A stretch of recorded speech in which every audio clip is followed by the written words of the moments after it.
Good afternoon, friends, and welcome to the United Nations building. As I look around, I see a number of colleagues who have spent many years in the trenches on the human trafficking front. There are, of course, also in the audience some individuals who are perhaps new to this struggle and whose strength and energy we can well do with. I'm very, very happy, and the United Nations is honored today to be joined in the launch of this important product, this important tool, by Ambassador CdeBaca, who was just introduced. This, for us, marks an important engagement and a shouldering of joint responsibility for tackling a crime that is, it seems to many, spreading its tentacles across the planet. Conclude by using the phrase, from my perspective, that what this requires is joint action and joint effort. For a network to be defeated, it takes another network of civil society. Thank you very much.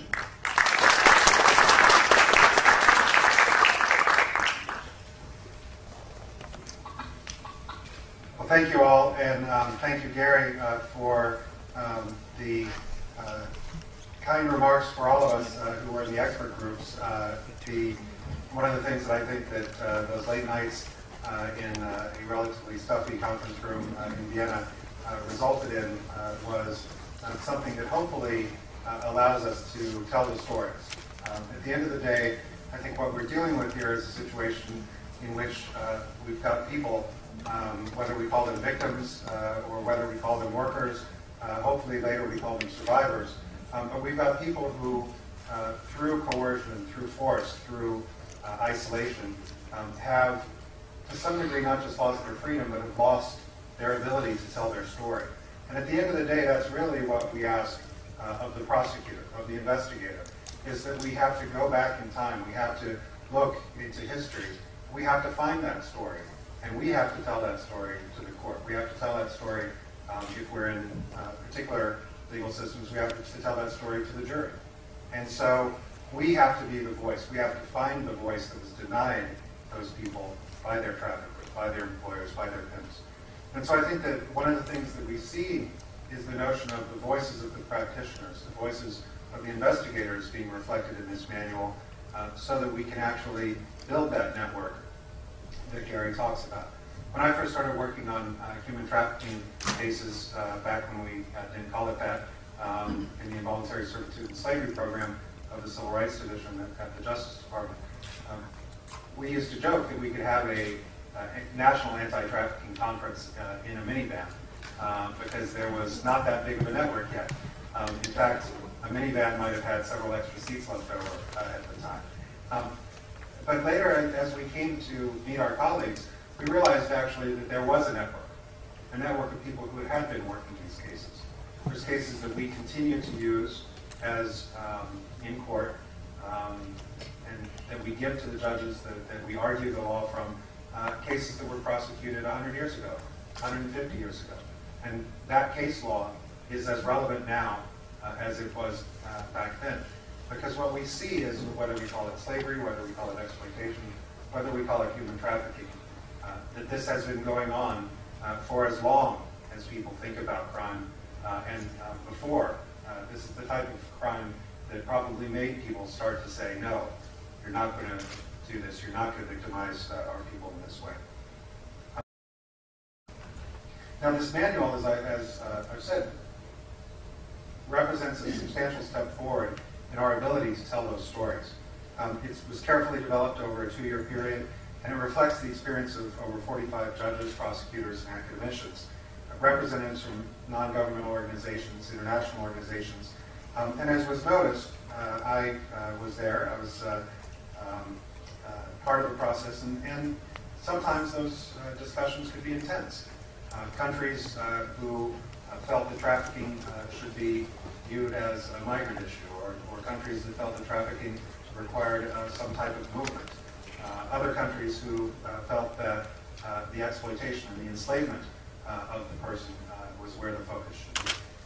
But at the end of the day, all practitioners who have seen these cases, who have been touched by these cases, and we're trying to come up with a unified understanding of how we can tell those stories. One of the things that I think that is important about this is that this manual is that notion of providing the type of mentoring that we have not had the opportunity in so many countries to have, because this is seen as such a relatively new issue.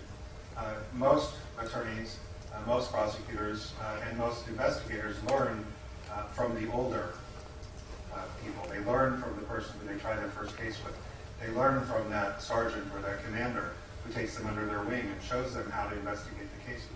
But this is an area of law that in so many countries has not been investigated. It's not been taken into court. That there isn't that type of mentoring, one-to-one mentoring that can be done. And so this manual attempts to do that by providing the expertise of these practitioners. And in doing so, supports the prevention, the protection, and the prosecution that are at the heart of the Palermo Protocol. Now, one of the things that I think is interesting as well is because it's put together in modular form, practitioners can actually select which modules are being used, which are the most effective for their own particular needs. And one of the things that I think that we sometimes see is that by differentiating so much between sex trafficking and forced labor, we end up missing an awful lot of sex slavery.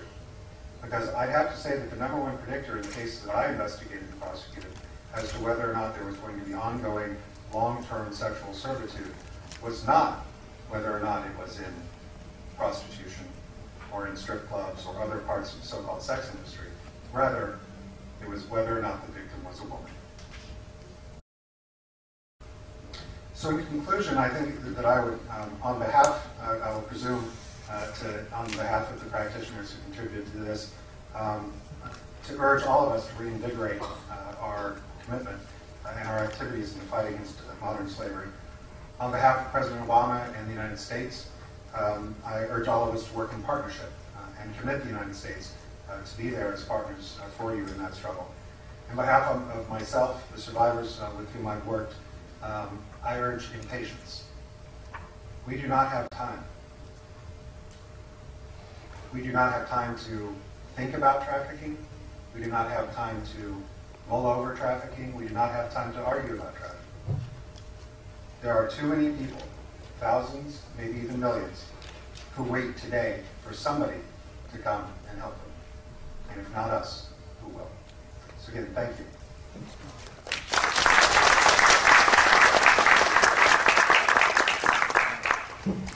So thank you very much, Ambassador. At this point, what we'd like to try to do is to trigger an e-launch of the report. But if that doesn't work, we do have a traditional backup plan. So Ambassador, which looks kind of like this. If I could, why don't we, if you want to look at the screen, you use that mouse and you click on that thing. I'm told that even though the signal strength is low, we should. Here's the UN at work on a Friday afternoon. I'm worried, of course, because the Google advertisements, they practice, so who knows what kind of that might be. So we did a test first. Okay, but that is in launch. Wonderful.